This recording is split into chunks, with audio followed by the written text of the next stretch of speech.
إن الحمد لله نحمده ونستعينه ونستغفره ونعوذ بالله من شرور أنفسنا ومن سيئات أعمالنا. من يهده الله فلا مضل له ومن يضلل فلا هادي له. وأشهد أن لا إله إلا الله وحده لا شريك له، وأشهد أن محمدا عبده ورسوله لا نبي بعده. قال الله تعالى في كتابه الكريم: أعوذ بالله من الشيطان الرجيم. يا أيها الذين آمنوا اتقوا الله حق تقاته ولا تموتن إلا وأنتم مسلمون. وقال تعالى: يا أيها الناس اتقوا ربكم الذي خلقكم من نفس واحدة وخلق منها زوجها وبث منهما رجالا كثيرا ونساء واتقوا الله الذي تساءلون به والأرحام إن الله كان عليكم رقيبا. وقال تعالى: يا أيها الذين آمنوا اتقوا الله وقولوا قولا سديدا يصلح لكم أعمالكم ويغفر لكم ذنوبكم ومن يطع الله ورسوله فقد فاز فوزا عظيما. أما بعد، فإن أصدق الحديث كتاب الله، وخير الهدي هدي محمد صلى الله عليه وسلم، وشر الأمور محدثاتها وكل محدثات بدعة وكل بدعة ضلالة وكل ضلالة في النار. Jamaah sekalian yang saya muliakan nama Allah, alhamdulillah, segala puji bagi Rabbul Alamin. Maka tidak ada kata yang lebih pantas untuk kita sampaikan di awal dari majelis kita yang mulia ini, di waktu yang mulia ini, kecuali kita memulainya dengan memuji Rabbul Alamin, memuji Allah Jalla wa'ala yang telah memberikan kepada kita nikmat yang sangat besar, yakni nikmat Islam, nikmat iman, dan nikmat di atas sunnah Rasulullah sallallahu alaihi wasallam.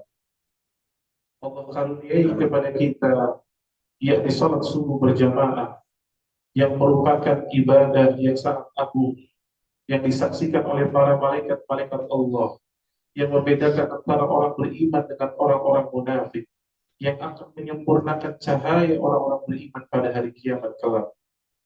Lalu Allah tambahkan lagi nikmatnya duduknya seseorang di majelis zikir, menunggu sampai waktunya terbit matahari, dan siapa yang berzikir setelah sholat subuh berjamaah sampai matahari terbit, lalu dia biarkan dulu sejenak agar tidak sama seperti para penyembah matahari. Ya, tunggu dulu 15 menit.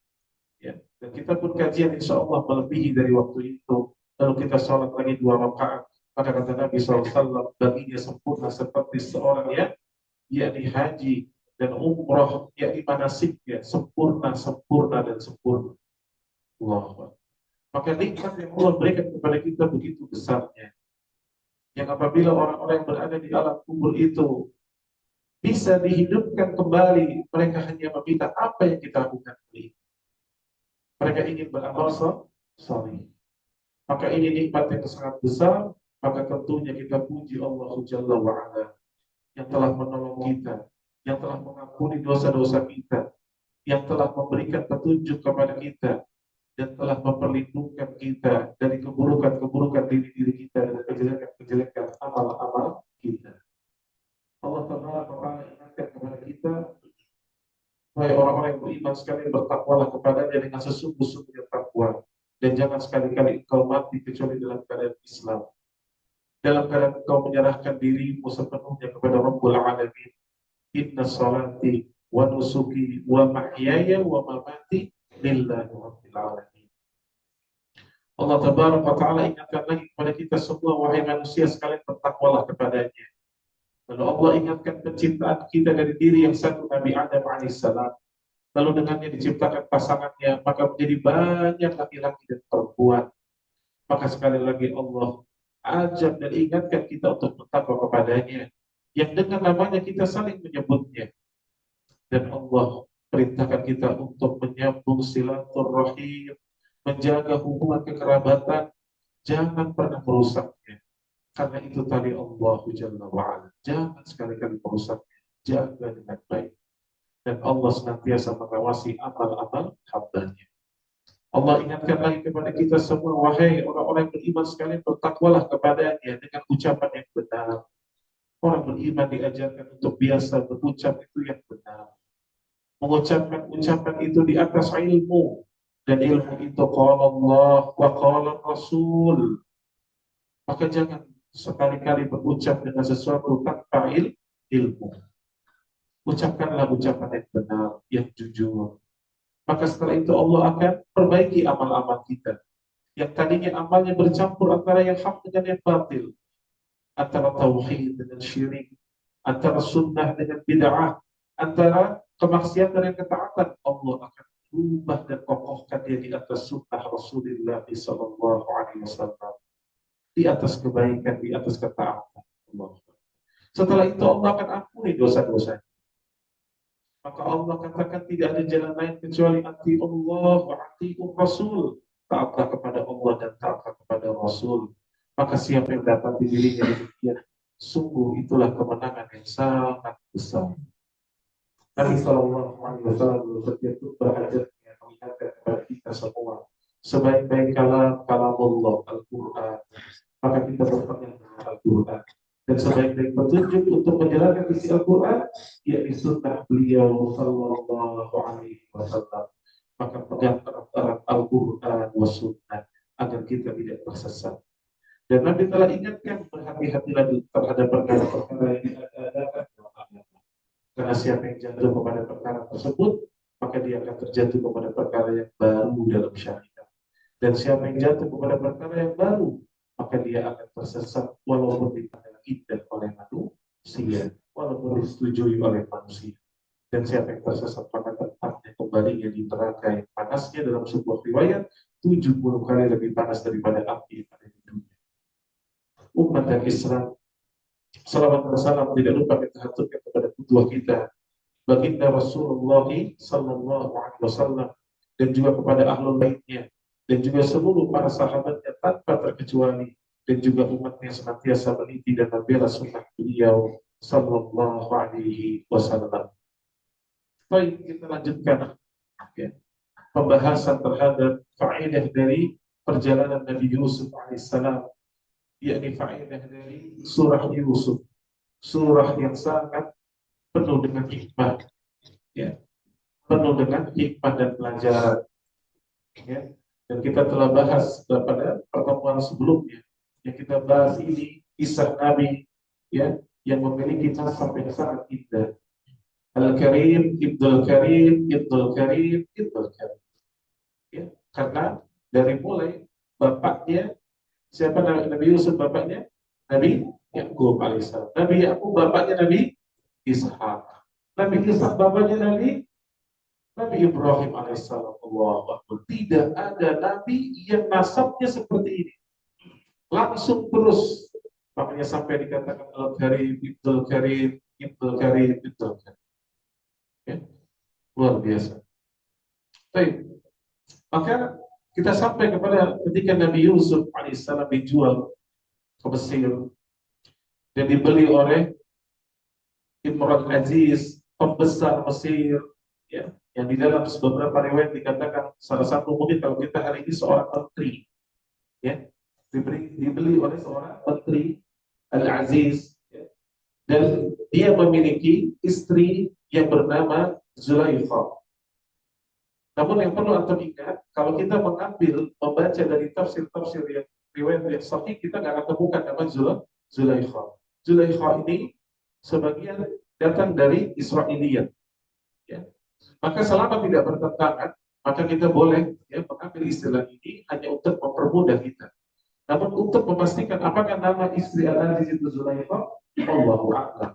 Ya, namun dari Israiliyat ini artinya apa? Riwayat dari Bani Israel, ya, bukan dari Al-Quran dan bukan dari hadis Nabi Sallallahu Alaihi Wasallam. Ya.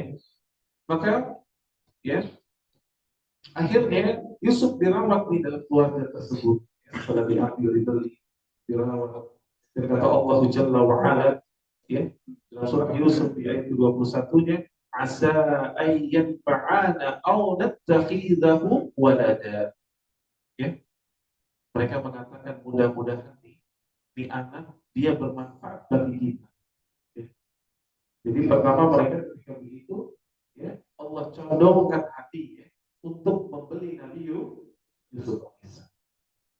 Makanya saya ingatkan sekali lagi itu faedahnya, ya, dari ayat ini pertama, seseorang itu apapun yang terjadi pada dirinya dan apa yang ada di alam semesta ini tidak ada yang kebetulan. Camkan baik-baik. Tidak ada yang kebetulan. Kenapa? Karena segala sesuatu apa yang terjadi di langit dan di bumi 50.000 tahun sebelum diciptakan ini telah ditulis semuanya di kitab yang nyata, Lauhil Mahfuz. Jadi nggak ada yang kebetulan. Jadi kita, ya, kalau bisa nggak usah ngomong dikit-dikit. Oh ya kebetulan ada kamu antum. Tidak ada kata-kata kebetulan. Semua telah Allah takdirkan. Ya, semua telah Allah tetapkan. Tidak ada. Bahkan nih, contohnya Anda mengangkat tangan Anda seperti ini. Demi Allah sudah Allah tulis. Anda bisa memilih tangan Anda meletakkan di bawah, dan Anda bisa memilih tangan Anda angkat. Dan jauh sebelum Anda memilih akan mengangkatnya, Allah sudah tahu mana yang Anda pilih. Dan Allah tulis itu di Lauhul Mahfuz. Itu ilmu Allah. Ya. Maka mereka mengatakan mudah-mudahan ini bermanfaat untuk kita. Dicondongkan hatinya. Lalu kata mereka, "Au nattakhidahu walada." Atau kita pungut aja jadi anak. Karena waktu itu dia posisinya masih remaja, masih kecil Nabi Yusuf alaihissalam. Ya. Maka karena mereka juga nggak punya anak, ya, mereka nggak memiliki anak. Akhirnya Yusuf tumbuh di rumah tersebut. Dianggap bahkan seperti anaknya, walaupun tidak sampai diangkat, tapi berkembang di rumah tersebut. Dan ternyata, Bapak Ibu, ya, kita aja yang biasa-biasa aja nih, pernah ingat kan, misalkan kita punya anak, ya, atau kita punya saudara, kecilnya tuh ya biasa lah, tapi makin gede itu makin cakep, berubah. Dan Allah maha mampu melakukan itu. Makanya ada orang yang pernah lihat fotonya gini, oh tuh dulu kecil gini ya, hitam lagi.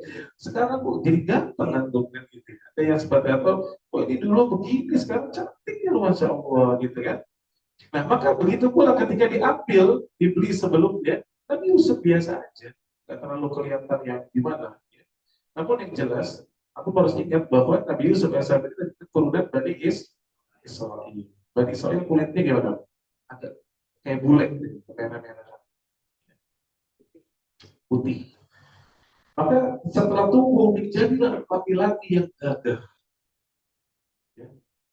Jadilah laki-laki yang gagah, jadi laki-laki yang tampan dan berbeda dari yang lain. Kenapa? Karena suku setempat pada saat itu suku Kipti. Suku apa? Kipti. Jadi tampak beda tuh. Yang satu suku Kipti, yang satu Bani Is. Jadi kalau Nabi Yusuf lewat dalam satu, misalkan ada majelis lewat, itu langsung bedanya tampak, karena beda sendiri.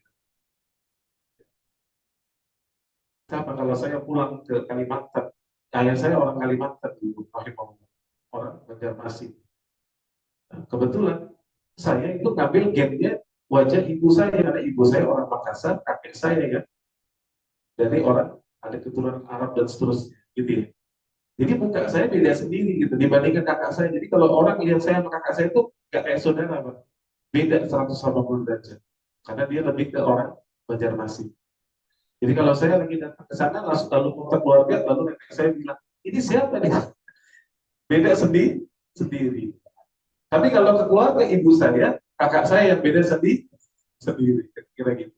Maka begitu pula Nabi Yusuf alaihissalam itu berbeda dari suku Kipti, karena beliau dari Bani Israel.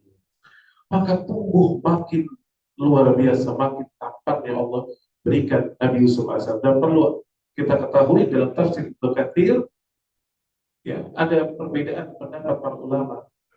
Ya. Sebagian mengatakan bahwa manusia tertampan adalah Nabi Yusuf alaihissalam. Namun sebagian besar lagi para ulama mengatakan yang paling tampan tetap Nabi Adam alaihissalam. Kenapa Nabi Adam alaihissalam, Bu? Karena para ulama berhujjah dengan langsung diciptakan oleh kedua tangan Allah. Jadi Nabi Adam alaihissalam itu diciptakan langsung dengan kedua tangan Allah. Dan tidak ada yang lebih sempurna dari apa yang langsung diciptakan oleh Allah. Dalam satu riwayat, makanya Nabi Adam saja kan tinggalnya langsung di surga pertama. Dan penghuni surga itu kulitnya berbeda, rambutnya berbeda, sangat indah. Tinggi badannya Nabi Adam alaihissalam itu 60 hasta. Ya. Makanya disebutkan bapak kita itu yang paling ganteng. Nah, adapun Yusuf alaihissalam diberikan setengah ketampanan dari seluruh manusia, maksudnya dari setengah Nabi Adam alaihissalam. Karena Nabi Adam alaihissalam itu mewakili seluruh manusia. Ya. Jadi Nabi Yusuf alaihissalam itu sudah tampak di mana bapak kita Nabi Adam alaihissalam. Ya. Adapun Nabi SAW itu diberikan ketampanan dengan karismatik. Maka orang kalau sudah bertemu Nabi SAW, maka sulit rasanya untuk menolak beliau, karena beliau begitu karismatik, orang yang sangat luar biasa. Ya. Baik, kemudian Zulaikha, ya, akhirnya melihat Yusuf tambah tumbuh, tambah besar, tambah ganteng, menjadikan Zulaikha tertarik kepada Yusuf alaihissalam. Allah abadikan dalam surah Yusuf di ayat 23 ya, teman-teman bisa baca. وراودته التي هو في بيتها عن نفسه وغلقت الأبواب وقالت هبت له قال معاذ الله إنه ربي أحسن مثواي إنه لا يفلح الظالمون. Ya, kata Allah Tabaraka wa Ta'ala, dan perempuan yang dia Yusuf tinggal di rumahnya. Siapa maksudnya? Zulaikha. Menggoda dirinya. Digoda Nabi Yusuf alaihissalam. Lalu bagaimana caranya? Dan dia menutup pintu-pintu. Suami lagi pergi. Pintu-pintunya ditutup. Lalu dia berkata, ayo mendekatlah kepadaku wahai Yusuf. Ayo mendekat kepadaku wahai Yusuf. Wahai saudaraku demi Allah, ini ujian yang paling berat. Makanya ada 7 naungan pada hari kiamat yang tidak akan diberikan kecuali pada 7 hamba ini. Salah satu hamba yang dapat naungan pada hari kiamat siapa? Seorang laki-laki wawajulun diajak berzina oleh wanita yang punya kedudukan, kaya, cantik. Lalu dia mengatakan, sungguh aku takut kepada Allah. Sungguh aku takut kepada Allah. Dan ini yang dilakukan oleh Nabi Yusuf alaihissalam. Bapak-bapak sekalian, makanya ujian terberat apa Pak? Wanita. Nabi SAW memang mengatakan, aku tidak tinggalkan fitnah yang lebih berat, lebih besar setelah ini daripada nisa wanita. Jangankan orang awamnya, ustadznya pun bisa terkena fitnah wanita. Nanti kita lihat bagaimana Nabi Yusuf alaihissalam pun sempat tergoda. Maka dikatakan, mari mendekat kepadaku. Ya, mari mendekat kepadaku. Maka Yusuf berkata, aku berlindung kepada Allah. Maka faedahnya juga kita bisa petikkan. Kalau kita mendapatkan godaan di dunia, dari dunia ini, bisa dari wanita, wanita kepada laki-laki, laki-laki kepada wanita, begitu pula godaan terhadap dunia, harta dunia, dan seterusnya, maka ucapkanlah aku berlindung kepada Allah. Berlindung kepada Allah. Ya.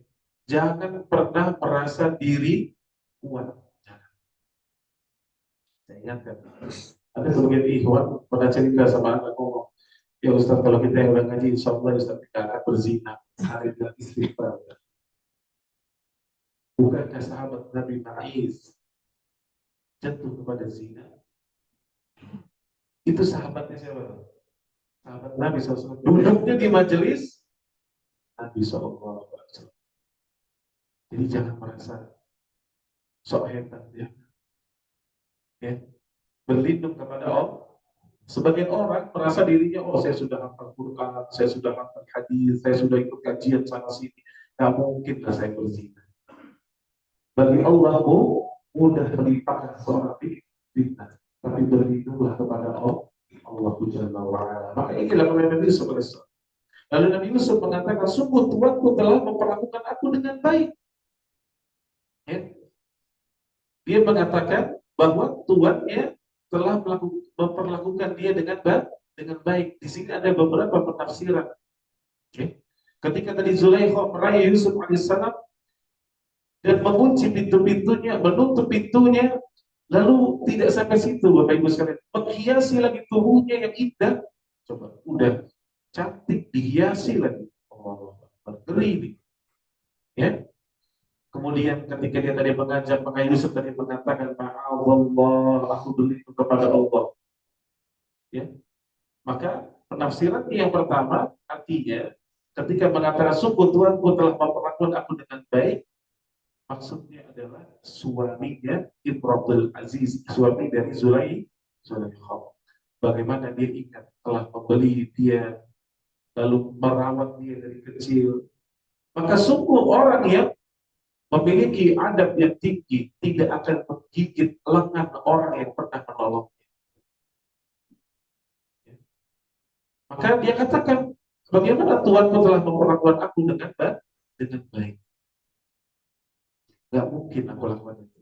Jadi cirinya orang beriman itu apa Pak? Ciri orang beriman itu tidak lupa sama kebaikan orang lain. Nah, perhatikan ya. Jadi kalau kita ya punya sifat ingin mengkhianati orang yang pernah berbuat baik sama kita, camkan. Berarti diri kita nggak baik dan kita bukan orang beriman yang sesungguhnya. Karena orang yang beriman dengan keimanan yang benar, maka mereka tidak akan mengkhianati orang yang pernah berbuat baik kepada. Adapun penafsiran yang kedua, ya, kata para ulama mufassirin dari riwayat-riwayat yang sahih, artinya bagaimana aku akan melakukannya? Sungguh Allah telah memberikan kepadaku banyak sekali kebaikan, banyak sekali rizki, banyak sekali anugerah. Lalu bagaimana aku bermaksiat? Maka para ulama mengambil kaidah, Pak. Kalau antum kita ingin berbuat maksiat, ingat kebaikan-kebaikan Allah. Antum mau bermaksiat, ingat kebaikan Allah. Bukankah dahulu antum miskin lalu Allah mengokohkan antum dengan harta? Allah berikan antum anak, Allah berikan antum rumah, Allah berikan antum bisa berbicara dengan baik, Allah berikan antum begitu dan begitu banyak sekali. Ingat seluruh kebaikan Allah. Ingat ketika antum sakit, siapa yang menyembuhkan? Allah. Antum dikasih sehat, bisa makan di pondok sarapan pagi, pakai rendang tunjang dan teman-temannya. Nikmat ya tuh? Alhamdulillah. Yang pengalaman ingat tuh kebaikan-kebaikan Allah. Maka ketika kita ingat kebaikan Allah, malu nggak kita mau bermaksiat? Ingat selalu itu, Pak. Ingat kebaikan Allah. Ibu-ibu ingat Allah berikan suami, Allah berikan anak, Allah berikan kesehatan. Ya Allah, kumpul. Ya, ingat itu. Maka nanti kita akan meredam tuh keinginan untuk bermaksiat, malu sama Allah. Dikasih nikmat mata, maka pas mau lihat hal-hal yang negatif, kita malu sama Allah. Oh ya Allah udah kasih saya nikmat melihat, malu sama Allah. Ya. Maka kita ingat nikmat Allah Tabaraka wa Ta'ala sehingga kita tidak berkhianat kepada Allah Tabaraka wa Ta'ala. Kemudian Allah Tabaraka wa Ta'ala berfirman dalam ayat ke-24-nya. Wa laqad hammat bihi wa hamma biha. Ya, Allah awali. Dan sungguh ya, Zulaikha si perempuan itu telah berkehendak kepada Yusuf. Jadi sudah apa kalau kita bilang sudah falling in love ini, ya. Sudah mabuk kepayang. Jadi dia sudah berkehendak kepada Yusuf, ya. Dan ternyata Allah di sini membuka, Pak. Wahamna biha. Dan Yusuf pun berkehendak. Lihat, ya. Nabi ini nabi loh. Nabi Yusuf alaihissalam pun kata Allah ternyata juga berkata kepada Zulaikha, karena cantik Pak, perawatan wangi lagi. Ya Allah. Coba untuk jujur, mau nggak kalau dikasih? Mau pasti, nggak mungkin nggak mau kan gitu kan. Nah, ya.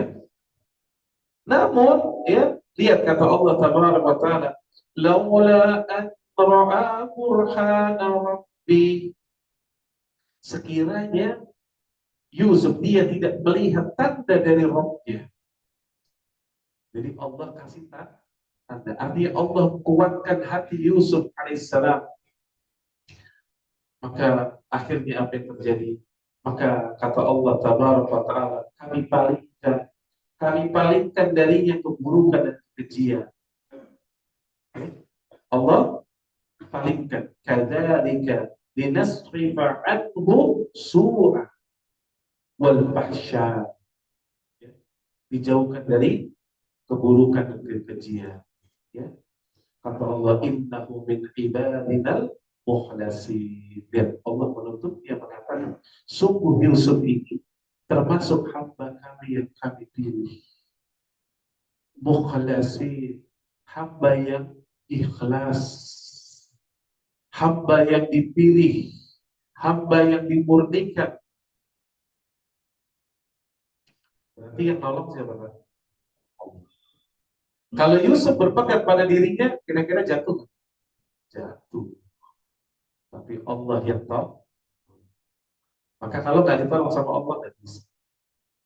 Maka dalam satu riwayat, Pak, Nabi SAW saja waktu muda, sebelum jadi Nabi, beliau tuh pernah juga diundang ada acara-acara kumpul-kumpul anak muda, ya, zaman-zaman jahiliyah gitu, kumpul-kumpul, musik-musikan, santai-santai. Dan Nabi SAW seperti ini, ikut. Maka Allah jadikan apa? Tiba-tiba ngantuk. Itu Nabi SAW tidur sampai pagi. Masih muda, dijaga sama Allah. Itulah kalau Allah sudah pilih seseorang. Makanya Bapak Ibu, kalau kita dipilih sama Allah, datang ke masjid, bisa sholat berjamaah, ya. Dipilih sama Allah tadi sholat malam, bisa berdiri berjam-jam sholat malam. Dipilih sama Allah Jalla wa'ala berbuat baik sama orang tua. Dipilih sama Allah Tabaraka wa Ta'ala duduk di majelis ilmu. Demi Allah, bersyukurlah wahai saudara. Allah telah memilih kita di antara hamba-hamba. Maka ini semua, ya, Allah Tabaraka wa Ta'ala, ya, menolong Nabi Yusuf alaihissalam, dan setiap orang yang telah Allah berikan petunjuk tidak ada seorang pun yang dapat menyesatkan. Allah telah memilih. Tapi kuncinya apa? Ikhlas dalam hidup. Nabi Yusuf alaihissalam ini di dalam jiwanya beliau orang yang ikhlas, senantiasa mengharapkan wajah Allah. Maka kunci ingin ditolong oleh Allah, Bapak Ibu sekalian, jadilah hamba Allah yang ikhlas. Banyak orang hidup ini tujuannya cuma dunia. Maka dia akan sempurna dunianya, tapi nggak akan ditolong oleh semua. Orang yang ikhlas pasti akan ditolong oleh Allah Taala. Ya. Para ulama menjelaskan al-ha, yakni bisikan. Dalam perkara ini ada al-ha, bisikan hati. Ya, adapun bisikan hati yang ada pada Yusuf alaihissalam tidaklah sama kata para ulama dengan al-ha pada Zulaikha. Tidak sama. Ya. Adapun al-ha pada Yusuf alaihissalam hanyalah gerakan hasrat tabiiyah yang sifatnya tabiat manusia. Namun dilawan oleh Yusuf alaihissalam dan ia pun meninggalkan dengan cara apa? Nanti kita bahas. Nabi Yusuf itu lari. Maka Bapak Ibu kalau digoda wanita, lari. Kalau dikirimin foto, hapus. Jangan disimpan, nanti murojaah nanti antum. Murojaah kan? Gawat ya, hapus. Kadang-kadang hati-hati makanya teman-teman ya nggak soleh. Kadang-kadang teman-teman lama ketemu kirim-kirimnya nggak benar, hapus. Jangan buka. Jangan zina. Jangan kau mendekati zina. Ya. Maka Nabi Yusuf alaihissalam tidak sama, asal dia berusaha melawannya. Adapun al-ham yang ada pada Zulaikha, ya, maka terus meningkat karena diikuti. Dia tidak dilawan, diikuti syahwatnya. Maka terus sampai kepada ubun-ubunnya. Ya. Maka yang seperti ini, ya, maka al-ham yang seperti ini terhitung dosa. Jadi bedaan ya, sekarang biar paham ya. Ada bisikan untuk berbuat maksiat ketika kita lawan, maka hal yang demikian tidak menjadi dosa. Tapi kalau kita ikuti, terus. Makanya kalau ada wanita cantik, pandangan pertama dimaafkan. Langsung nunduk. Pasti tetap itu ada alham, apa alhamnya bisikan? Cantik juga itu akhwatnya. Masya Allah. Dan saya udah ingat kan, cantik ini ya Pak, memang relatif, betul itu relatif. Contoh, saya lihat ibu-ibu di belakang, itu saya anggap seperti ibu saya, karena usianya terpantau jauh. Tapi bagi bapak-bapak usia 70 tahun, oh itu beda itu. Bisa cantik itu Pak, bener Pak. Itulah bedanya, saya kasih tahu. Wah, hati-hati. Makanya jangan bermudah-mudah, lihat kan.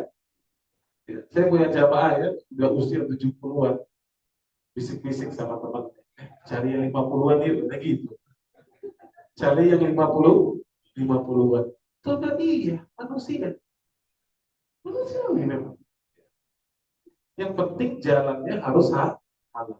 Tapi maksud saya begitu. Relatif iya. Makanya ketika melihat pandangan pertama, ya, ada wanita yang cantik sesuai dengan tabiat kita, bulu-bulu kita, tundukkan pandangan kita. Memang di zaman ini berat. Apalagi hidup di Indonesia, semuanya kelihatan. Keluar rumah kelihatan. Kalau kita di Timur Tengah, di Saudi contohnya, rata-rata kan pakai cadar, pakai niqab. Jadi kan yang kelihatan matanya, matanya aja udah menggoda, Pak. Itu wanita.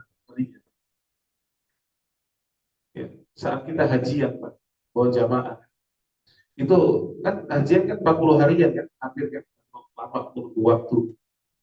Maka jamaah itu pada pekan pertama, pekan kedua tuh masih normal tuh. Mereka masih bisa ini ya, normal membedakan. Wah, kata dia persaksian mereka sendiri. Lihat wanita Afrika, wah Afrika kurang lah ya. Lihat wanita Arab cantik, matanya cantik. Tapi ketika sudah 40 hari udah nggak bisa bedain, semua cantik. Karena ditinggal istri sudah lah, itu udah syahwatnya sudah meningkat. Maka begitu, bayangkan itu melihat wanita Afrika aja udah kelihatan cantik. Nabi Yusuf yang dilihat Zulaikha, cantik, terawat, pintu dikunci, ngeri gak Pak? Ngeri Pak. Ini ujian yang sangat berat. Ya. Maka alham bisikan itu dilawan oleh Nabi Yusuf. Adapun wanita ini terus diikuti. Maka ini menimbulkan dosa. Maka kita kalau ada bisikan-bisikan kemaksiatan, segera kita lawan agar tidak menjadi dosa. Dan ingat Bapak Ibu, dosa itu tidak bersendirian. Kalau antum ikuti satu dosa, perhatikan Pak, rumusnya ya Pak, maka dosa itu punya teman-teman dosa yang lain. Dia akan panggil, mudah dipanggil lagi dosa-dosa yang lain. Maka tidaklah seorang melakukan dosa pertama, kecuali dia akan melanjutkan dosa kedua, dosa ketiga, dosa keempat, dan seterusnya. Lalu kata syaitan apa Pak? Lanjutkan bersama kita binasa. Kan gitu kan? Baik. Kemudian Allah Taala berfirman di ayat 24 dalam potongannya. Wastabaqal baba, dan keduanya berlomba-lomba menuju pintu. Berlomba menuju pintu dengan niat yang berbeda. Yusuf alaihissalam lari menuju pintu, kabur dari wanita yang cantik jelita, ya, untuk apa namanya keluar dari fitnah perzinahan. Adapun wanita itu lari juga, tujuannya nangkap Yusuf. Tujuannya ingin untuk bisa berzina dengan Nabi Yusuf alaihissalam. Maka dalam hidup ini Bapak Ibu, ini faedahnya apa? Manusia itu ada perlombaan, dua perlombaan. Satu perlombaan mencari dunia, dan yang kedua ini perlombaan mencari kehidupan akhirat. Antum mau jadi apa? Dan ini pasti selalu ada. Ya, dan Allah mengatakan fastabiqul khairat, dan berlomba-lomba kalian di atas kebaikan. Orang beriman itu berlomba, tapi berlombanya di atas kebaikan. Berlomba ingin datang ke kajian, berlomba menginfakkan harta untuk misalkan memperbaiki masjid, membuat saluran air, membangun jembatan, menolong fakir miskin. Berlomba. Ya. Lihat Umar bin Khattab pernah datang dengan pedenya kan, hari ini aku akan kalahkan Abu Bakar As-Siddiq. Kenapa? Karena dia datang dengan membawa setengah dari harta. Berlomba kan? Ternyata Abu Bakar tetap menang. Kata Abu Bakar, aku datang dengan seluruh harta. Ya Allah. Berlomba.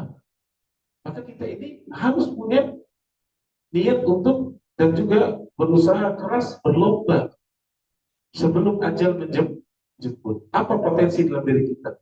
Apa kita punya harta? Berarti berlomba dalam kebaikan dengan harta. Atau kita punya tenaga yang bisa kita keluarkan? Atau kita punya yakni sesuatu yang lain, misalkan kita memiliki kemampuan membaca Al-Quran, maka berlomba membaca Al-Quran sebanyak-banyak. Kuat untuk saum, berlomba untuk saum. Saum Daud. Gitu.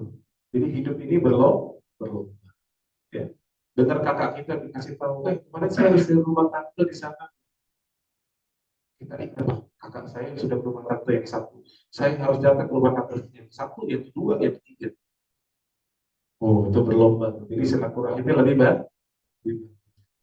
Apa yang kita diam-diam, apalagi sekarang punya handphone, telepon tante kita, telepon paman kita, telepon anak-anak kita. Lihat, maka berlomba di atas kebaikan.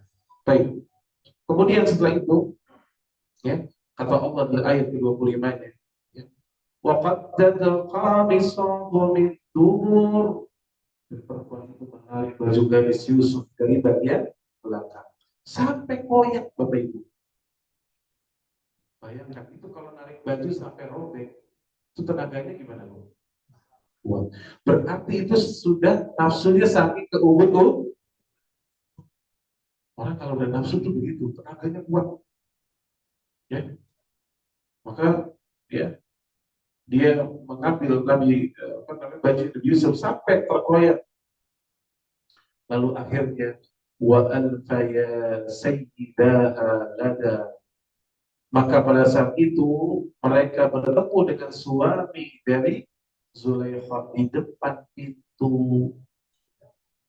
Ketemu nih ke ke gap, ya kalau bahasa anak sekarang ke gap, ketahuan, kepergok sama suami. Ya. Lalu si wanita ini justru mengatakan apa? Ya. Si wanita ini pintar, dia berkata, ma jaza'u man arada bi ahli su'an illa an yusjana aw adzabun alim. Maka Zulaikha ini pintar. Dia langsung balikin tuh logikanya. Apa balasan terhadap orang yang bermaksud terhadap istrimu? Ya. Selain harus dipenjara atau dihukum dengan siksaan yang pedih. Dia bisa berubah menjadi, kalau sudah berubah menjadi jahat, pikirannya sudah penuh dengan hawa nafsu, yakinlah wanita bisa lebih jahat daripada laki. Nah, ini faedahnya. Makanya kenapa Allah pilih seluruh nabi itu dari laki-laki? Laki-laki lebih sempurna akal. Ya, itu harus diterima. Memang Allah ciptakan begitu. Makanya ar-rijalu qawwamun 'ala nisa. Laki-laki itu pemimpin. Ya. Maka inilah kata para ulama, Nabi Yusuf alaihissalam ditolong oleh Allah Tabaraka wa Ta'ala sehingga menjadi hamba-hamba Allah yang kuat, yang hebat. Ya. Dia digoda dengan ujian yang sangat luar biasa. Al-Imam Ibnu Qayyim, ya, rahimahullah Ta'ala, sampai menyebutkan dalam beberapa kitab beliau tentang 10 ujian yang dihadapi oleh Nabi Yusuf alaihissalam. Ada 10 ujian terbesar dari Nabi Yusuf alaihissalam. Namun dari 10 ujiannya itu, kata Ibnu Qayyim, yang paling berat yang ini. Yang paling berat yang ini. Ya. Makanya Pak, Bu, ada orang ditawarkan harta, nggak berguna. Ditawarkan jabatan, nggak berguna. Ketika ditawarkan wanita, sopan-sopan. Nah, ya. Hitler hancur dengan apa? Dengan wanita.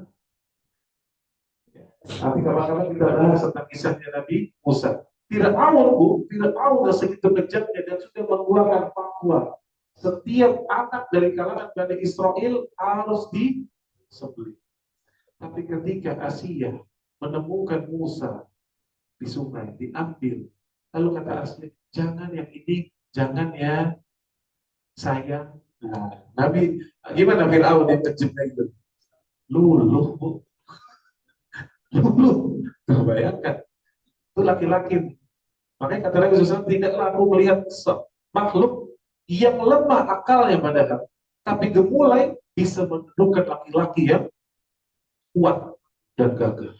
Itu makhluk bernama wanita. Ya, maka nggak berkutik. Maka ini ujian terberat bagi Nabi Yusuf alaihissalam. Maka ketika sudah ketemu suaminya ngegap di depan pintu, Pak, Zulaikha ini memutarbalikkan fakta. Apa balasannya kita lihat bagi orang yang bermaksud buruk terhadap istrimu, wahai Imratul Aziz, ya, wahai suamiku. Ya. Maka ketika wanita telah memutarbalikkan fakta, terkadang seseorang akan sulit untuk membedakan mana yang hak dan mana yang batil. Dan di sini juga ada faedah Bapak Ibu, ya, khususnya ibu-ibu, ibu-ibu jaga baik-baik adab dan akhlaknya serta iman. Kalau tidak, ibu-ibu itu punya potensi merusak lingkungan. Kenapa, Bu? Karena wanita itu haknya dari bisikan untuk menggunakan lisannya di ghibah, untuk melakukan hal-hal yang negatif itu jauh lebih berpotensi daripada laki-laki. Benar nggak, Bu? Coba ibu-ibu ke pasar, coba ibu-ibu lagi belanja, ya. Awalnya ngobrolnya udah bener, jadi apa kabar? Ya baik. Cerita itu lama-lama ngomongin orang itu bisa gibahnya bisa sejam. Padahal cuma beli tahu sama sayur doang. Ya. Oleh karena itu berhati-hati wahai ibu-ibu. Lebih baik ingat selalu hadis Nabi SAW, siapa yang beriman kepada Allah dan hari akhirat, falyatul khairan aw liyasmut. Ya. Maka faedahnya di sini juga jaga lisan kita. Ya, jaga lisan. Maka Yusuf alaihissalam membela diri Bapak Ibu dalam ayat ke-26. Qala hiya rawadatni an nafsi wa syahida syahidun min amaliha in kana qamisuhu qudda min qubul fasadaqat wa huwa minal kadhibin. Ya, kata Allah, Yusuf berkata, dialah yang menggodaku wahai Tuhanku, wahai majikanku, ya. Dia menggodaku, dia merayu diriku, ya. Dan pada saat itu, alhamdulillah ada seorang saksi dari keluarga Zulaikha. Kata keluarga Zulaikha ini, seorang saksi ini, lihat aja bajunya. Kalau bajunya yang rusak itu bagian depan, maka Zulaikha yang benar. Tapi kalau yang koyak bagian belakang, ya kan? Nah, maka sungguh yang benar berarti yuk, dan dia termasuk orang yang dusta. Ya, maka pada saat itu, ya, keluarga Zulaikha ini, ya, mengatakan demikian, ini pertolongan Allah. Allah itu pasti kasih pertolongan. Bahkan dari jalur yang tidak kita pikirkan sebelumnya. Biasanya kalau keluarga, yang keluarga dari pihak orang yang berzalimi pasti akan menguatkan si korban ini kan, si pelaku kan. Tapi kalau Allah berkehendak tidak, justru Allah buka aibnya. Ya. Karena cerdas nih dari keluarga Zulaikha ini, dia hanya mengatakan itu, dan dia berpikir tadinya pun dia berpikir gak mungkin Zulaikha yang lihat aja dulu bukti. seperti itu. Ya. Dan di sini perlu kita pahami Bapak Ibu sekalian, ya. Nabi Yusuf alaihissalam membela diri, artinya faedahnya kita ketika dituduh boleh membela diri, boleh memberikan klarifikasi. Ya Bapak ya, jadi kalau Bapak dituduh A, dituduh B, boleh nggak seseorang mengklarifikasi? Boleh. Ya. Karena Allah di sini mengatakan Yusuf alaihissalam, dia mengatakan tidak, dia yang menggodaku dan dia yang meraih diriku. Ya.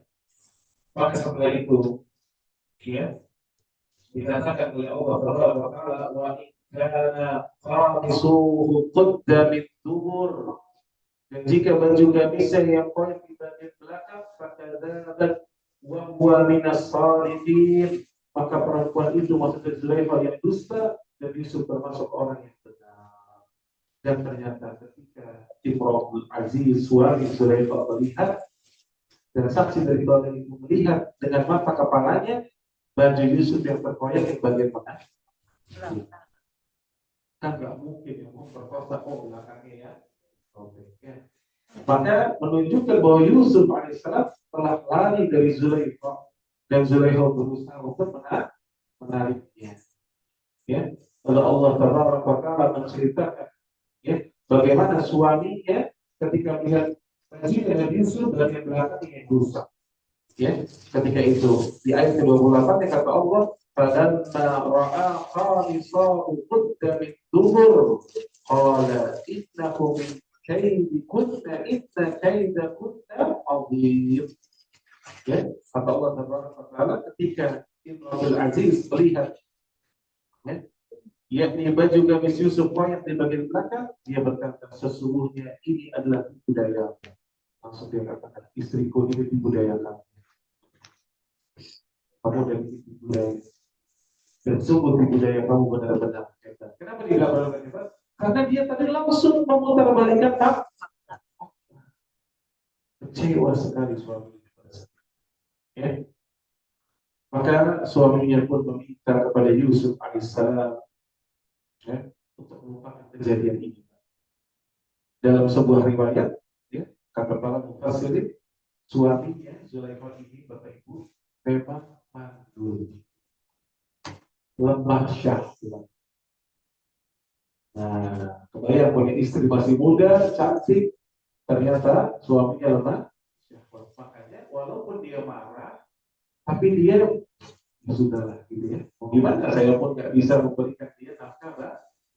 Makanya gini, bapak-bapak ingat faedahnya Pak. Jangan pernah mengabaikan yakni nafkah batin kepada istri. Karena salah satu bentuk penyimpangan istri di luar itu akibat dari bapak-bapak atau suaminya mengabaikan istri-istrinya. Jadi dibiarkan istrinya, jangan disentuh. Akhirnya istrinya ini, ya, bisa saja dia melakukan terbuka pintu-pintu kemaksiatan. Ya, kata Imrul Aziz, ya, Yusufu a'rid an hadha wastaghfiri li dhanbik innaki kunti minal khati'in. Kata suami Zulaikha, wahai Yusuf, lupakanlah ini ya, tolong lupakan.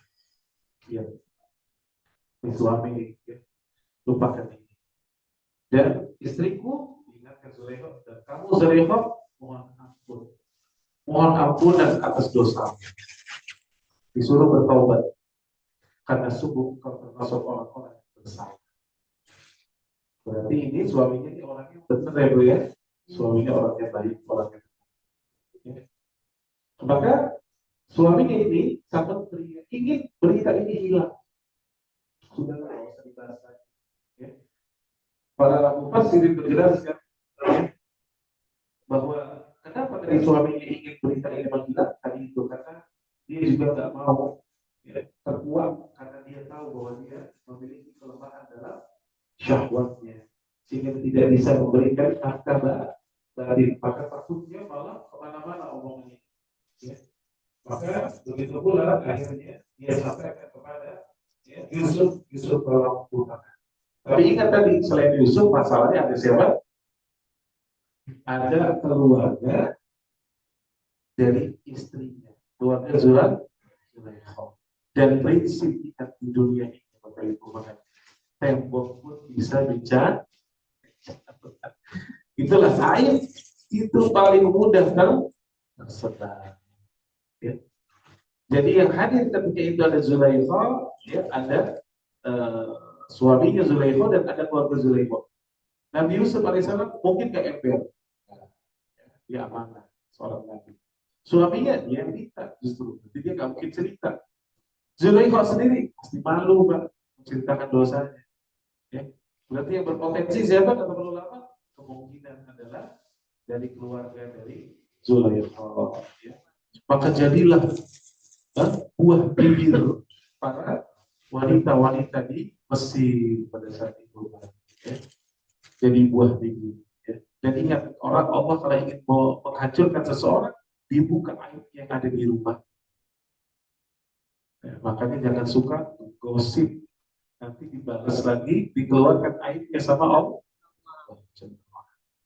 Maka dikatakan dalam surah Yusuf ayat ke-30-nya, wa qala niswatun fil madinah, ya, dan perempuan-perempuan yang ada di kota itu, ya, mereka berkata, apa kata mereka? Itu istrinya Al-Aziz, ya, itu menggoda, merayu budak miskin, merayu pelayannya sendiri. Dan suku pelayannya itu telah membuat dia mabuk kepayang, sudah membuat dia fall in love. Ya. Dan apa kata mereka? Ya, inna lanaraha fi dhalalin mubin. Dan kami memandang bahwa Zulaikha itu dia di atas kesesatannya nyata. Ya. Lihat, jadilah omongan kemana-mana. Kemudian Allah Ta'ala dia menceritakan Zulaikha menjadi buah bibir. Ya. Pada saat itu Allah mengatakan begini, Bapak Ibu. Falamma sami'at bimakrihinna. Ini bahasanya unik. Ketika Allah mengatakan, maka ketika perempuan itu mendengar cercaan mereka, tapi Allah di sini menggunakan kata-kata falamma sami'at bimakrihinna. Makrihinna. Ini kata-kata makar. Dan para artinya penduduk di Mesir itu berbuat makar dengan cara apa? Menggosipin istrinya Imratul Aziz. Kenapa disebut makar? Ternyata ini perempuan-perempuan tadi yang ngomongin istrinya Al-Aziz, mereka semua mengatakan kayak apa sih ya budaknya, pelayannya itu Zulaikha. Gitu loh. Makanya mereka di sini Allah menggunakan bahasa-bahasa makar. Karena dia ingin sebetulnya melihat, pengen tahu kayak apa sosoknya. Maka mereka sengaja membuat makar itu agar mereka bisa punya kesempatan melihat gimana caranya. Udah kita bikin aja omongan-omongan. Akhirnya benar terpancing kan? Zulaikha terpancing. Tapi walaupun terpancing, Zulaikha sengaja juga ingin memang membuktikan dan ingin memperlihatkan kepada orang-orang siapa Yusuf alaihissalam. Ya, maka kata Allah Taala, ya, diundanglah wanita-wanita, perempuan-perempuan yang ada di Mesir. Ya, lalu disediakan tempat duduk bagi mereka yang nyaman. Ya, dan masing-masing diberikan sebilah pisau. Jadi makanan yang ada pisaunya itu. Ya, jadi bukan bisa buah di situ ya, tidak dijelaskan ya. Bisa buah, mungkin ada makanan yang perlu dipotong. Yang jelas setiap hidangan itu ada pisaunya di meja untuk mereka. Sudah di-set sama Zulaikha. Ya. Maka ketika ya mereka sudah duduk, sudah kumpul, ya. Faqalatin, maka berkata Zulaikha, ikhruj alaihinna, diperintahkan Yusuf, Yusuf, sini, lewat. Sengaja dipanggil, suruh lewat. Yusuf keluarlah, maka tampaklah Yusuf alaihissalam. Tampaklah Yusuf alaihissalam. Falamma ra'ainahu akbarnahu wa qatta'na aydiyahunna wa qulna Hasyalillahi ma hadza basara in hadza illa malakun karim. Maka tatkala Yusuf keluar, mereka terpesona. Aduh, kok ada orang seganteng ini? Ya. Jadi kalau hari ini Bapak Ibu ada orang melihat apa idola yang lihat, wah ini ganteng, kalau nggak ada apa-apa. Ini Nabi Yusuf di luar dugaan, bayangkan. Di luar dugaan semua. Terpana semuanya. Dan mereka nggak sadar, ya. Mereka semua nggak sadar melukai tangan-tangan mereka. Allah, kayak apa tampannya Bapak Ibu? Kita hari ini cowok seganteng apapun, ya Bu ya, kalau kita kena semut pun digigit masih, aduh, masih bisa terasa. Ini pisau yang tajam mengenai tangan-tangan mereka, mereka akan sadar. Ini yang Allah sifati. Tapi kalau antum baca tafsir Ibnu Katsir atau Al-Qurtubi, ada riwayat dari Israiliyat, ada yang sampai berlebih-lebihan, ada yang Nabi Yusuf langsung mati. Ada yang langsung haid. Lihat Nabi Yusuf langsung haid. Coba bayangkan. Ada yang seperti itu. Ada yang pingsan, ya, dan seterusnya. Tapi Allah di sini mensifati mereka sampai melukai tangan-tangannya sendiri. Ya. Tapi apa yang bisa kita petik pertama kali? Kalau saja Yusuf alaihissalam segitu tampannya, ya, dan membuat manusia melukai tangannya tidak bisa merasakannya. Pernahkah kita membayangkan bagaimana zat Allah Jalla wa'ala, wajah Allah itu bagaimana indah, wajah mana wa kamala, bagaimana indahnya, bagaimana sempurnanya wajah Allah. Makanya kalau ada orang ingin mengatakan saya ingin, ada orang ingin mentakwil sifat-sifat Allah, maka ini batil, tidak akan bisa ditakwil. Kenapa? Lihat Yusuf alaihissalam saja, kita bisa nggak takwil gimana ketampanan Nabi Yusuf sampai orang bisa menggores-gores tangannya sehingga tidak merasakan apapun. Bisa kita ngebayangin ketampanan Nabi Yusuf? Nggak bisa kan? Lalu bagaimana kita bisa mentakwil sifat-sifat Allah Jalla wa'ala dan kesempurnaan Allah? Maka wajib bagi kita cukup mengimani nama-nama dan sifat Allah tanpa mentakwilnya. Ya. Ini ayat ini digunakan oleh para ulama menjelaskan tentang bagaimana ahlu sunnah itu mengimani nama-nama dan sifat Allah. Bukan seperti orang-orang yang menyelisih sunnah, mereka suka mentakwil nama-nama dan sifat Allah. Mereka menolak wajah Allah, mereka mentakwil sifat seperti tangan Allah. Allah nggak punya tangan, kata mereka. Allah tidak beristiwa di atas ars, karena kalau Allah beristiwa di atas ars berarti Allah butuh tempat. Kalau Allah butuh tempat berarti Allah seperti makhluk dong. Dia semua ditakwil. Ya. Padahal ketika Allah katakan Allah punya wajah, Allah punya tangan, tangan Allah tidak akan sama dengan tangan makhluk. Dan kita nggak boleh mentakwil yang membayangkannya. Dan Allah tidak semisal dengan makhluknya. Ya. Kalau saja kita tidak bisa membayangkan ketampanan Nabi Yusuf alaihissalam, bagaimana kita mau membayangkan Allah? Cukup imani, tapi nanti ada waktunya Bapak Ibu. Di akhirat kelak, nikmat penghuni surga yang paling besar, yakni mereka akan melihat wajah Allah tanpa ada penghalang. Dan selama ini kita sujud, Pak, kita akan melihat wajah Allah. Nanti ada waktunya. Baik. Akhirnya, ya, mereka melukai tangan-tangan mereka sendiri. Masya Allah, ya. Mereka berbuat makar, tapi mereka akhirnya ketika melihat Yusuf alaihissalam, maka mereka akhirnya jatuh kepada bagaimana indahnya Nabi Yusuf alaihissalam. Dan disitulah Zulaikha, ya, betul-betul mengatakan, ini sungguh Yusuf inilah yang telah buat aku, ya, betul-betul sampai mabuk kepayang. Ya. Kata Zulaikha, ya, diabadikan oleh Allah dalam surat Yusuf ayat 32, qalat fadzalikunna alladzi lumtunnani fi. Kata Zulaikha apa? Itulah orang yang menyebabkan kamu mencela aku. Lihat kan? Nah, karena itulah aku tertarik kepadanya. Akhirnya, ya, mereka, ya, sadar bagaimana, ya, beratnya juga ujian Zulaikha, ya, melihat Yusuf alaihissalam. Ya. Namun setelah itu, ya, menjelaskan bahwa Zulaikha sudah tidak ada malu lagi karena sudah terbuka. Ya. Maka Zulaikha akhirnya ya, berusaha untuk merayu Yusuf dengan perantara ibu-ibu tersebut. Ya. Yang hadir itu disuruh oleh Zulaikha, ya, udah tidak ada rasa malu lagi. Dia membongkar aibnya kepada seluruh para wanita.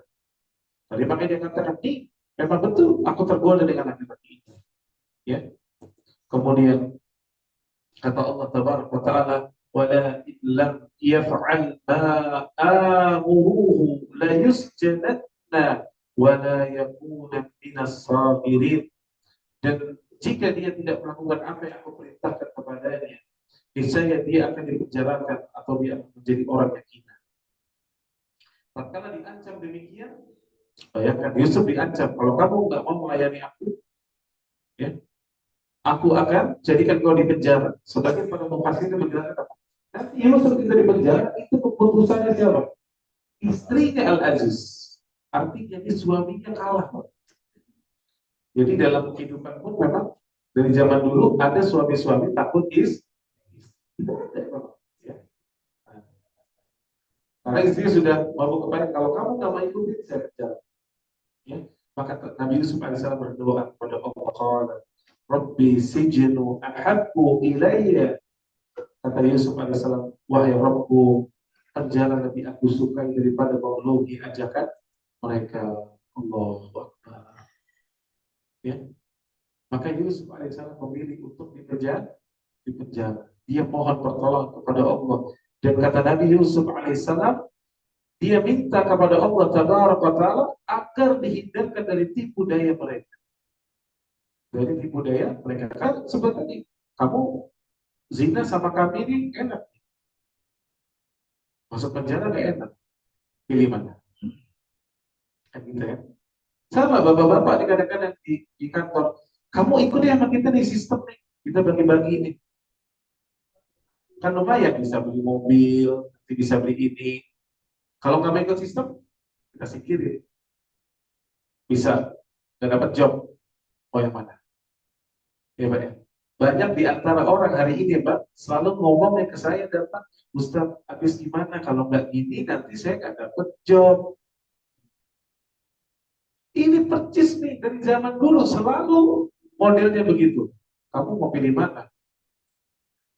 Orang beriman Nabi Yusuf AS mengatakan, ya Rob, aku lebih memilih penjara daripada ya. Maka kita hendaknya lebih memilih Allah Jalla wa'ala daripada ya dunia ya. Dan Nabi Yusuf dia berdoa kepada Allah agar dijauhkan dari tipu daya. Maka diperkenankanlah doa Nabi Yusuf alaihissalam yang tidak tertipu dengan tipu daya, dan Allah Maha mendengar dan Allah Maha mengetahui ya. Baik, ini mungkin yang bisa kita ya bahas terlebih dahulu. Insya Allah kita akan bahas lagi nanti kisah Nabi Yusuf alaihissalam tatkala berada di penjara. Ya, kita mengambil nanti faedah berikut. Ya. Tapi yang jelas ya dari ini kita bisa mengambil banyak sekali faedah dari pertemuan kita hari ini. Bagaimana perjuangan Nabi Yusuf alaihissalam, bagaimana ya fitnah yang terbesar adalah fitnah wanita, dan begitu pula wanita juga kepada laki-laki. Maka jagalah pandangan, jauhilah dari perbuatan zina. Ya. Tapi mungkin ini yang bisa Anda sampaikan. Kalau ada pertanyaan satu atau dua, ya, silakan. Bismillah. Tapi ini saya pernah dengar dari riwayat manusia yang ganteng itu ialah Yusuf. Tapi ini ada riwayat yang mengatakan bahwa manusia yang paling ganteng sahaja itu ialah itu gimana Ustaz? Makasih.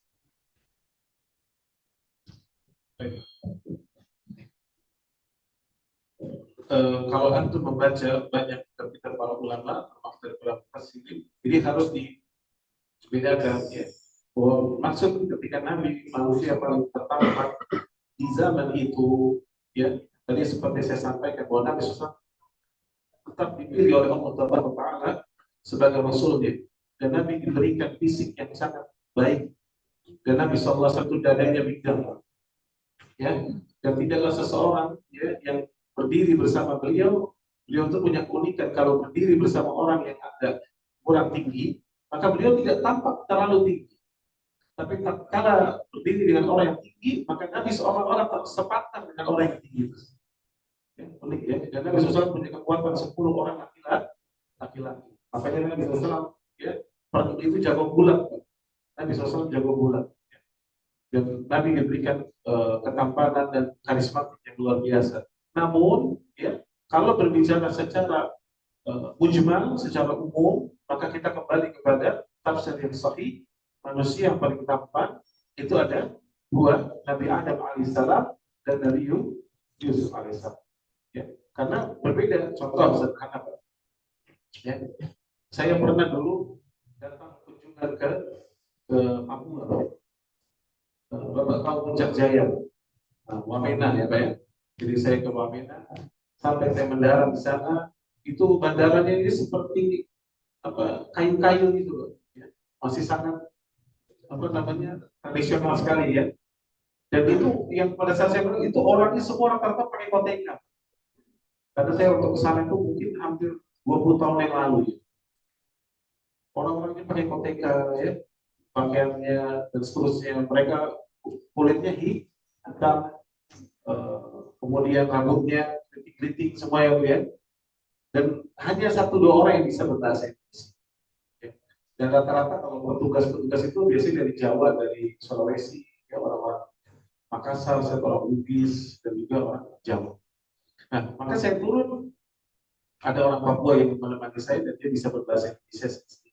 Lalu dia ngomong sama saya begini, Pak Rizal, panggil saya Pak Rizal. Pak Rizal kenapa tidak jadi artis saja?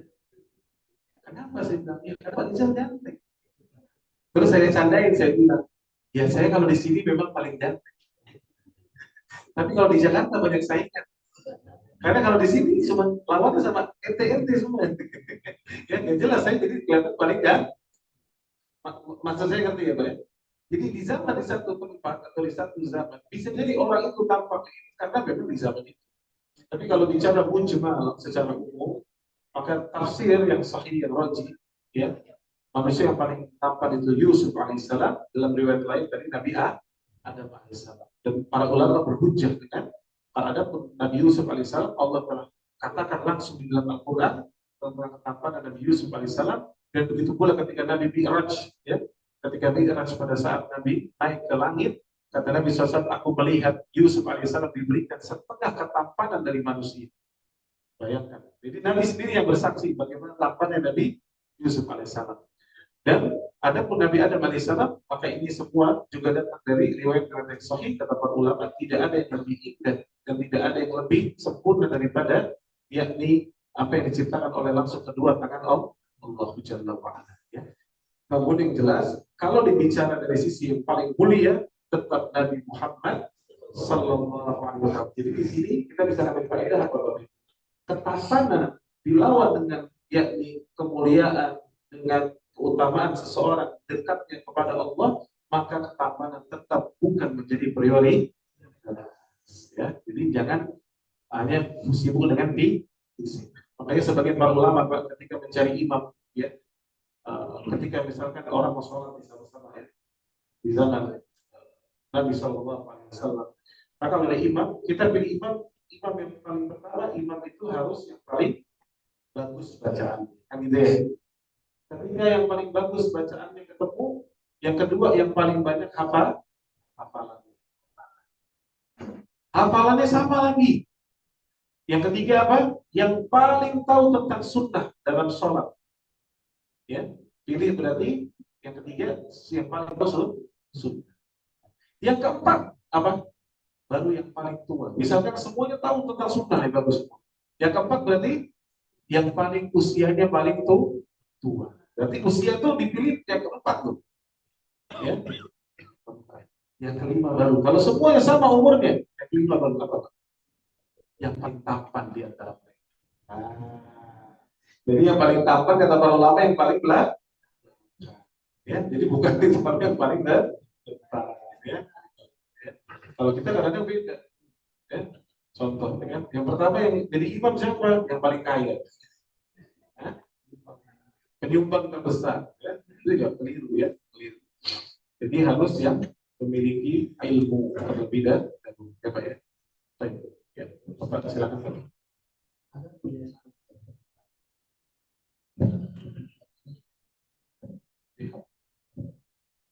Begini, Ustaz. Kalau ada seorang wanita yang hamil, kemudian katanya supaya dibacain surat Yusuf supaya anak bagus. Itu termasuk apa khurafat atau doa atau Baik, bagus. Ya, sebagaimana di awal dari pembahasan kita, saya sudah ingatkan. Kita membahas surah Yusuf dalam rangka untuk mengambil faedah dari perjalanan Nabi Yusuf. Dan orang yang paling bermanfaat terhadap Al-Quran, yang dia mengambil ilmu dari Al-Quran, mengamalkan isi Al-Quran. Karena Al-Quran itu hudalinas. Paham ya? Tapi Al-Quran juga memang sebagai syifa, sebagai obat. Tapi secara umum, khususnya obat penyakit hati, gitu ya. Nah, tapi kita ketika ingin mengambil Al-Quran sebagai keberkahan harus berdasarkan nas. Nas itu artinya dari Al-Quran itu sendiri atau dari sabda Nabi Sallallahu Alaihi Wasallam. Karena agama kita adalah agama ilmu. Ya. Kata Nabi SAW, "Man amila amalan laisa alaihi amruna bahwa rad." Siapa yang beramal dengan satu amalan yang tidak datang dari kami, tidak kami perintahkan, maka amalan tersebut akan tertolak. Nah, oleh karena itu, Bapak Ibu sekalian, saya ingatkan, surah Yusuf tujuannya kita mengambil faedah dari surah tersebut agar kita memiliki akhlak yang mulia, agar kita terhindar dari keburukan-keburukan, dan kita bisa menjadi orang-orang yang baik. Adapun kebiasaan di tengah-tengah kaum muslimin, tadi yang Bapak katakan, ketika istrinya hamil di usia 7 bulan, kita merame-rame bacakan surah Yusuf, biar anaknya tampan seperti Nabi Yusuf. Maka saya katakan, saya sampai hari ini Bu, ya, kalau kita buka 9 kitab induk hadis kutubus sittah, saya tidak menemukan satupun hadis yang sahih tentang masalah ini, dan tidak ada anjuran dari Nabi Sallallahu Alaihi Wasallam ya untuk melakukan demikian. Dan menurut saya pun akan sangat aneh kalau anak dari pasangan suami istri yang biasa-biasa saja tiba-tiba pas lahir ganteng seperti Nabi Yusuf alaihissalam. Wah, ini jadi bahaya, jangan-jangan ketunda. Jadi menurut saya kita cukup bersyukur dengan apa yang Allah berikan kepada kita. Dan kalau tadi Bapak tanya, apakah ini termasuk bisa menjadi khurafat? Bisa. Kalau diyakini, mereka sampai meyakini surah Yusuf ini dianggap sebagai jimat tadi yang akan merubah atau menjadikan anak ini menjadi begini, begitu. Memiliki keyakinan demikian, mendatangkan manfaat atau menolak mudarat. Maka bisa di sini dia jatuh bahkan kepada perkara-perkara yang dikhawatirkan jatuh kepada kesyirikan. Maka jangan. Ya. Jadi saran saya, Bapak Ibu, baca surah Yusuf, sering-sering baca surah Yusuf, bukan untuk wanita hamil, tetapi baca surah Yusuf justru untuk tadabbur agar kita menjadi orang-orang mukmin yang baik. Ya. Dan dahulu di zaman Umar bin Khattab radhiyallahu anhu, ya, tatkala dibacakan surah Yusuf, ya, maka mereka menangis sampai kata Umar bin Khattab itu suara tangisannya seperti periuk air. Pernah zaman dulu masak air pakai apa? Ceret, itu bunyi seperti itu. Artinya tangisnya sampai seperti itu. Kenapa? Karena nanti setelah ini kita akan bahas bagaimana ada tangisan seorang ayah itu namanya Yaqub alaihissalam yang kehilangan putranya sampai matanya buta dan selalu berdoa kepada Allah, menangis minta kepada Allah. Itulah yang diingat oleh para sahabat Nabi radhiyallahu anhu ajma'in. Ya, maka orang-orang mukmin itu mengadunya kepada Allah. Baik, jadi kita belajar surah Yusuf ini insya Allah tujuannya untuk mengambil faedah Ibu ya. Itu yang lebih baik. Karena tadi kita ini ibadah, pertanyaan saya Bapak Ibu, kita ibadah mau dapat pahala nggak? Oh, enggak. Yang ngasih pahala siapa Bapak Ibu? Allah. Dan Allah ingin diibadahi sesuai dengan keinginan Allah atau keinginan kita? Keinginan Allah. Nah, gimana kita tahunya keinginan Allah itu benar? Kita harus dengar dari sabda Nabi. Berarti ilmu dalam agama itu berdasarkan qala Allah wa qala Rasul. Kan itu kan ucapan Allah atau firman Allah dan sabda Nabi Sallallahu Alaihi Wasallam. Maka hendaknya kita berpegang dengan dua itu aja. Kalau ada riwayatnya, amalkan. Kalau tidak ada riwayatnya, saran saya jangan. Kenapa? Karena tadi kata Nabi bahwa pasti tertolak. Ya, saya sering memberikan perandaian kepada Bapak Ibu. Kalau Bapak Ibu datang ke tempat mebeler, kita mau beli apa Pak? Mau beli bangku ya. Saya beli bangku, bangkunya dua, mejanya bulat di tengah satu. Ya. Datang-datang bangkunya tiga, lalu mejanya kotak. Ya, lalu kita tanya, kok datang seperti ini?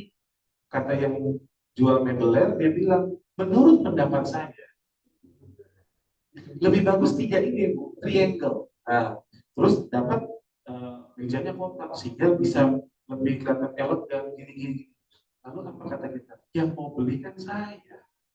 Saya maunya mejanya bulat, bangkunya dua, sesuai ruangan yang saya punya. Maka artinya kalau kita saja sebagai makhluk tidak mau digabung-gabungkan keputusan kita ketika kita membeli sesuatu, bagaimana Allah? Masalah agama ini milik siapa? Allah. Maka Allah yang punya hak bagaimana Allah ingin diibadahi, betul kan? Maka ikuti contohnya. Siapa uswah kita? Rasulullah Sallallahu Alaihi Wasallam. Makanya kita pun jadi umat Islam Pak, jadi akan bersatu. Jangan yang satu bawa bendera A, satu bendera B, satu bendera Z. Islam itu yaitu agama yang dibawa oleh Rasulullah Sallallahu Alaihi Wasallam, bukan kelompok-kelompok tertentu, bukan ormas-ormas tertentu, bukan suku-suku tertentu. Agama kita adalah agama yang dibawa oleh Rasulullah Sallallahu Alaihi Wasallam. Yang terakhir ya Pak. Pak, pada dasarnya kita mau tidur itu harus ambil wudhu. Itu Pak. Oh, dari mana dasarnya? Dari hadis Nabi Sallallahu Alaihi Wasallam. Ya. Jadi dari hadis Nabi Sallallahu Alaihi Wasallam. Ya. Saya lupa hadisnya. Tapi dari hadis Nabi SAW itu hadis seseorang yang berwudu, ya, berwudu sebelum tidur, ya. Jadi hadis dari Nabi Sallallahu Alaihi Wasallam. Ada hadisnya Pak dari Nabi SAW, hadisnya hadis Bukhari dan Muslim, ya, di mana ya Nabi SAW mengatakan apabila kamu mendatangi tempat tidurmu maka berwuduklah sebagaimana wudu untuk sholat, lalu berbaliklah pada sisi kanan badanmu. Hadis Bukhari dan Muslim. Apa dampaknya utamanya Pak? Didoakan pada malaikat. Jadi Bapak kalau wudu dulu terus Bapak tidur, selama Bapak tidur dalam keadaan suci, malaikat akan bermalam bersama Bapak dan mendoakan Bapak sepanjang malam. Allah. Dan kalau Bapak mati dalam keadaan fitrah, artinya dalam keadaan bersih di atas Islam. Allah. Maka kalau bisa sebelum tidur berwudu. Hadis dari riwayat Bukhari. Ya. Kira-kira Ya. Ya. Kalau ini, kalau Bapak misalkan mau tidur, Bapak wudu, ya, Bapak tidur, baru tidur 5 menit mau batal, ya jangan ditahan kentutnya, kentut aja, ya. Kalau Bapak bisa wudu lagi, maka di situ pahalanya semakin besar. Kaidahnya al-jaza min jinsil amal, ya. Balasan itu tergantung effort kita. Tapi kalau Bapak nggak sanggup pun, nggak masalah, Bapak tidur aja. Kenapa? Karena ini amalan sunnah, tidak berdosa juga. Tapi kalau Bapak sanggup untuk berwudu lagi, Bapak berwudu. Tapi kalau nggak mampu berwudu, gimana Pak? Ya, tidur aja. Nah, harus dipaksain ya Pak ya. Kasihan Bapak kita ya. Bapak.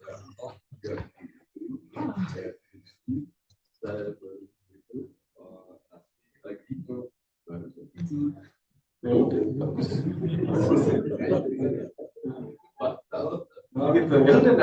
Kalau Bapak sudah tidak kuat, tidak apa-apa. Karena kaidahnya Allahu sesuai kemampuan. Tapi kalau kita bisa menghadirkan wudu, atau kita ini Bapak mungkin dilatih. Jadi artinya ini bisa jadi Bapak itu kan memang suka kentut dari orangnya. Jadi Bapak sebelum tidur tuh mungkin Bapak tekan-tekan perutnya ya, atau Bapak berusaha untuk gerak sedikit sehingga bisa kentut terlebih dahulu. Ya, selesai Bapak hajat Bapak selesai baru wudhu. Kadang-kadang kita terburu-buru berwudhu tapi kita belum menyelesaikan hajat. Selesaikan dulu baru kita wudhu sehingga wudhu kita bisa bertahan lebih lama. Alhamdulillah. Baik, mungkin ini yang bisa saya sampaikan. Subhanallah wa bihamdika asyhadu an la ilaha illa